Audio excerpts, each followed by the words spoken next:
여러분 안녕하세요. 오늘 우리가 살펴볼 내용은 정말 보편적이면서도 또 한편으로는 우리 마음에 깊은 울림을 주는 주제입니다. 바로 부모를 공경하라는 건데요. 미리 말씀드리지만 오늘은 머리 아픈 신학적 용어나 복잡한 교리 같은 건 다 내려놓을 거예요. 그냥 아주 쉽고 우리 일상적인 언어로 성경이 말하는 진짜 효도가 대체 뭔지 한번 파헤쳐 보려고 합니다. 자, 그럼 아주 재미있는 이야기 하나로 가볍게 시작해 볼까요? 시력이 많이 안 좋아지신 연세 지긋한 어머니와 아주 훌륭하게 장성한 세 아들이 있었어요. 어느 날 이 세 아들이 모여서 우리 중에 누가 어머니께 최고로 효자인지 한번 증명해보자 하면서 은근히 경쟁이 붙은 거예요. 첫째 아들은 무려 방이 5개나 딸린 으리으리한 저택을 사들였고요. 둘째 아들은 운전기사까지 딱 대기하고 있는 1억 원짜리 최고급 세단을 덜컥 선물했습니다. 자, 그럼 셋째 아들은 어땠을까요? 무려 15년 동안이나 훈련시켜서 성경책을 줄줄 외우게 만든 10만 달러짜리 엄청나게 신기한 앵무새를 보내드렸죠. 여러분, 과연 어머니는 이 중에서 어떤 선물을 제일 기뻐하셨을까요? 결과는 진짜 완전히 반전이었습니다. 어머니가 첫째한테는 야, 나는 방 한 칸이면 충분하다 하시며 거절하셨고요.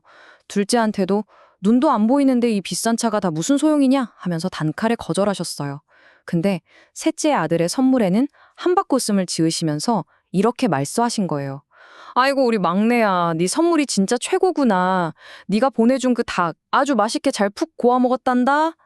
네, 맞습니다. 어머니는 그 비싼 성경 줄줄 외우는 10만 달러짜리 앵무새를 그냥 평범한 닭인 줄 아시고 아주 맛있게 드셔버린 거죠. 자, 여기서 우리가 살펴볼 첫 번째 핵심, 진정한 공경이란 무엇인가, 그리고 부모님을 진짜 기쁘게 해드리는 의미가 뭘까 하는 겁니다. 방금 제가 말씀드린 이 약간 우스꽝스러운 이야기가 우리한테 던지는 메시지 아주 명확하죠? 진정한 효도는 우리가 생각할 때, 야, 이거 진짜 비싸고 가치 있는 거다 싶은 걸 드리는 게 아니라는 거예요. 사실 핵심은 전혀 복잡하지 않습니다. 부모님이 좋아하시는 것을 해드리는 것. 그게 비록 내 눈에는 조금 하찮아 보일지 몰라도 부모님의 그 진짜 마음을 헤아려 주는 것. 바로 거기서부터가 진짜 공경의 출발점이라는 거죠. 그럼 여기서 드는 질문 하나. 우리는 도대체 왜, 무엇 때문에 부모님을 공경해야 할까요? 첫째, 이건 하나님의 명령이자 모든 인간관계의 든든한 기초가 되기 때문입니다. 여러분, 부모 공경은 그냥 예의 바르게 행동하세요 같은 가벼운 제안이 아니에요. 이건 우리가 맺고 살아가는 모든 관계를 지탱해주는 가장 근본적인 뼈대라는 뜻입니다. 성경 신명기를 보면 아주 명확하게 이렇게 쓰여 있습니다. 너는 내 하나님 여호와께서 명령한 대로 내 부모를 공경하라. 가끔 기독교를 잘 모르시는 분들은 제사 문화 같은 것 때문에 기독교에는 효도라는 개념이 없나? 하고 오해하시기도 하거든요. 그런데 사실 성경만큼 이 효를 엄청나게 강조하고 강력하게 요구하는 텍스트도 찾아보기 힘듭니다. 이걸 십계명에서 보면 훨씬 더 피부에 와닿아요. 여기서 진짜 흥미로운 포인트가 뭔지 아세요? 사람과 사람 사이의 관계를 다루는 계명들 중에서 그 첫 번째 타자가 바로 부모를 공경하라는 겁니다. 다른 계명들을 한번 생각해 보세요. 살인하지 말라, 도둑질하지 말라, 보통 이렇게 하지 말라는 금지사항이잖아요. 그런데 부모 공경은 적극적으로 하라고 요구하는 아주 특별한 명령이에요. 그러니까 나를 낳아준 부모도 사랑하지 못하면서 눈에 보이지도 않는 다른 이웃을 사랑한다? 이건 애초에 앞뒤가 안 맞는다는 아주 뼈 때리는 말씀인 거죠. 근데 옛날에도 꼼수를 쓰는 사람들은 있었나 봅니다. 종교를 핑계 삼아서 이 부양의 책임을 은근슬쩍 피하려는 사람들이 있었어요. 예수님 시대에 고르반이라는 악습이 있었는데요. 이게 뭐냐면 그냥 이 재산 하나님께 바쳤습니다 라고 말로만 딱 선언하면 나이 드신 부모님을 모셔야 할 의무를 싹 다 면제받는 아주 기가 막힌 종교적 핑계거리였던 거예요. 예수님이 이런 위선적인 태도를 엄청나게 강하게 비판하셨거든요. 하나님을 섬긴답시고 부모 공경을 나 몰라라 하는 건 절대 진지한 신앙이 아니라는 겁니다. 하나님을 향한 사랑, 그리고 부모님을 향한 공경, 이 두 가지는 절대 떼어놓을래야 떼어놓을 수가 없는 거예요. 자, 그럼 두 번째 이유로 넘어가 볼까요? 두 번째는 바로 영원히 변치 않는 위대한 사랑, 즉 이 세상에서 가장 존귀한 부모님의 사랑 그 자체 때문입니다. 세상에 아무리 위대하고 숭고한 사랑이 많다고 해도 나를 낳고 길러준 그 부모님의 맹목적인 사랑 앞에서는 다 작아지게 마련이잖아요. 유대인들의 지혜가 담긴 탈무드에 이걸 기가 막히게 잘 보여주는 유명한 이야기가 하나 있어요. 어느 날 하나님이 천사 가브리엘한테 세상에서 제일 아름다운 거 3가지를 좀 가져와 볼래? 하고 하셨대요. 그래서 천사가 고민 끝에 아름다운 꽃, 아기의 천사 같은 미소, 그리고 부모님의 사랑을 조심스럽게 품에 안고 하늘로 올라갔죠.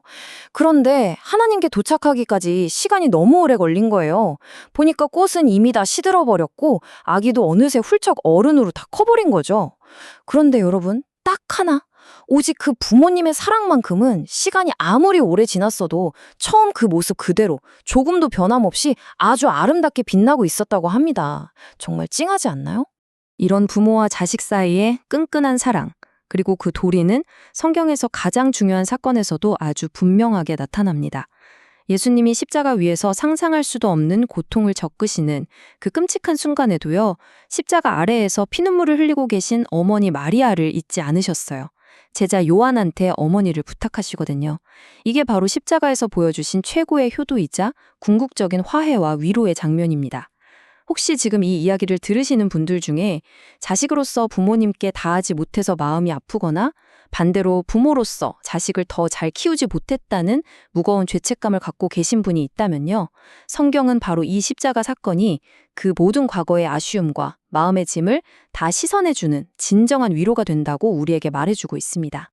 이제 3번째 기둥, 3번째 이유입니다.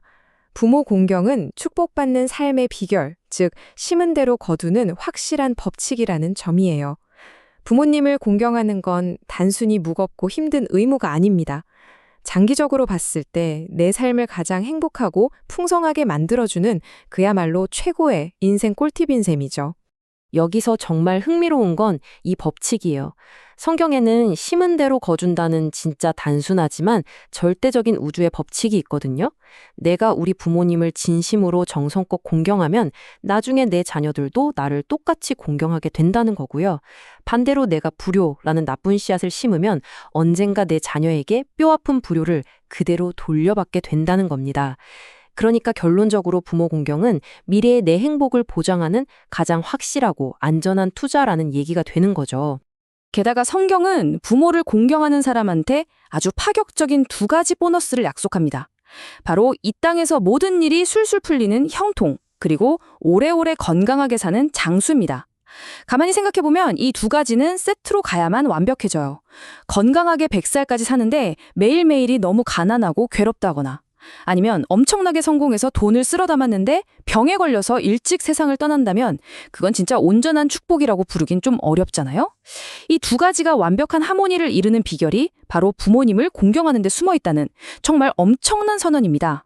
자, 이론적인 건 이제 충분히 알겠고, 그럼 가장 중요한 질문이 남죠. 구체적인 실천 단계. 그럼 매일매일 당장 어떻게 실천해야 하는데? 바로 이겁니다. 우리 매일의 삶에 바로 써먹을 수 있는 아주 현실적인 방법 3가지를 한번 짚고 넘어가 보죠. 첫 번째는 정말 단순합니다. 무조건적으로 조건 없이 사랑하고 존경하는 거예요. 부모님이 완벽해서 성격이 너무 좋으셔서 아니면 나한테 물려줄 재산이 많아서가 아니에요. 그냥 나를 이 세상에 태어나게 해주셨다.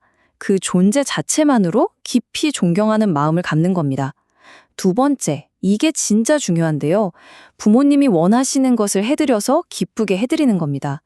내 기준이나 내 만족감이 중요하지 않아요. 아까 그 앵무새 이야기 기억하시죠? 철저하게 부모님 입장에서 생각하고 그 눈높이에 맞춰드리는 게 핵심입니다. 그리고 3번째는 영적인 기쁨, 즉 복음을 함께 나누는 거예요. 육신을 편안하게 해드리는 것도 너무 중요하지만 그걸 넘어서서 영원한 생명의 기쁨과 평안을 같이 누리는 것. 성경은 이것이야말로 궁극적이고 완전한 효도라고 말하고 있습니다. 자, 이제 이 모든 걸 아우르는 부모님의 그 깊디 깊은 마음을 우리가 조금이나마 짐작할 수 있게 해주는 아주 가슴 아픈 이야기를 하나 해드릴게요. 바로 다윗 왕과 그의 아들 압살롬의 이야기입니다. 이 압살롬이라는 아들은요, 아버지를 매몰차게 배신하고 반란을 일으킨 것도 모자라서 자기 아버지를 죽이겠다고 군대를 끌고 쫓아다녔던 정말 입에 담기도 힘든 끔찍한 폐륜을 저지른 아들이었어요. 세상 모든 사람들이 이 압살롬을 향해 손가락질하고 저놈은 진짜 죽어 마땅한 원수라고 욕을 했죠. 그런데 결국 그 압살롬이 전쟁터에서 아주 비참하게 목숨을 잃었을 때 아버지 다윗의 반응이 어땠는지 아십니까? 그 소식을 듣고 바닥에 엎드려서 정말 피를 토하듯이 이렇게 울부짖습니다. 내 아들 압살롬아, 내 아들 압살롬아. 차라리 내가 너를 대신해서 죽었더라면, 오 압살롬, 내 아들아, 내 아들아. 상상이 가시나요? 아들이 자신을 죽이려고 했던 그 엄청난 배신과 상처조차도 완벽하게 덮어버리는 이 찢어질 듯 아프고 맹목적인 사랑. 차라리 내가 너 대신 죽었으면 좋았겠다는 이 간절한 통곡이야말로 이 세상 모든 부모님들의 변함없는 진짜 속마음이 아닐까요? 부모님이 우리를 향해 품고 계신 그 사랑의 무게, 오늘 아주 조금이라도 느껴지셨나요? 혹시라도 마음 한구석에 죄송한 마음이나 부담감이 있으셨다면 이제 그건 훌훌 다 내려놓으시기 바랍니다. 당장 뭐 엄청나게 거창하고 비싼 걸 해드려야 하는 게 아니거든요. 따뜻한 목소리를 듬뿍 담은 전화 한 통, 오늘따라 유난히 진심이 묻어나는 작은 안부 인사 한 번. 자, 여러분은 오늘 하루 어떤 작은 행동으로 부모님의 눈가에 벅찬 기쁨의 눈물을 맺히게 해드리시겠습니까?